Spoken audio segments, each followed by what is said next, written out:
Here's an interesting play that came up last weekend at the Michigan Summer Championships in Novi, Michigan. Congratulations to Gary Bauer, by the way, who won the tournament, beat Ben Friesen in the finals by beating Ben twice.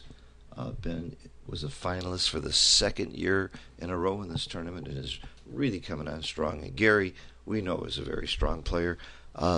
He got very, very lucky, mainly in the draw by beating me along the way. Gary and I both had one loss and 5 wins, and Gary trounced me.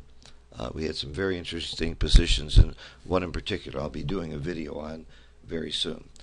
In this position, I'm playing Pat Gibson, and I have a 4-1 to play. It's double match point. I'm red.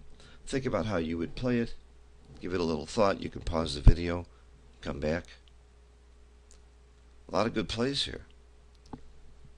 Obvious first play that you can think about is hitting. Another play, making the bar.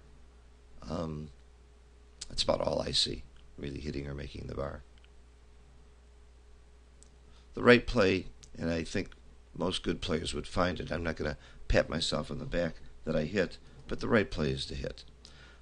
You're blitzing here. You have enough checkers in the zone. 2, 4, 5, 6, 7, 8, 9, 10, 11, 12 checkers in the zone. Matt Cohn-Geyer and I were writing a book and worked quite a long time with Perry Gartner to come up with our first chapter on blitzing, and we felt that pretty certain that if you had 9 checkers in the zone, if of all things being equal, you have enough checkers to where you could effectively bring home a blitz.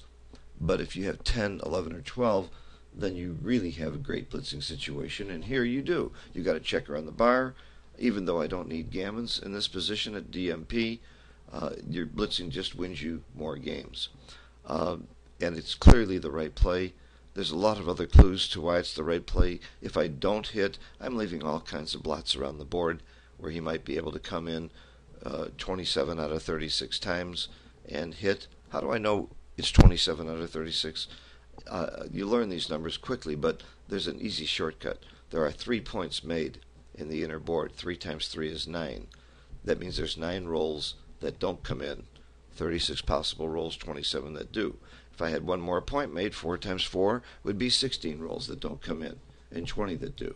So he's favored to come in and maybe hit back if I just make the bar point anyway, because I'm going to be leaving blots around the board that can get hit. But the main thing is, I've got a great blitzing game. How sad am I if he hits me back?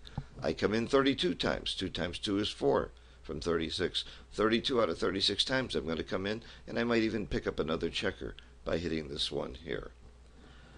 One of the things that we need to be very conscious of, and one of the best lessons in this position, is that when you're stacked, that's a strong reason to unstack points. You should really be leaning towards getting a checker off of here somehow if you can.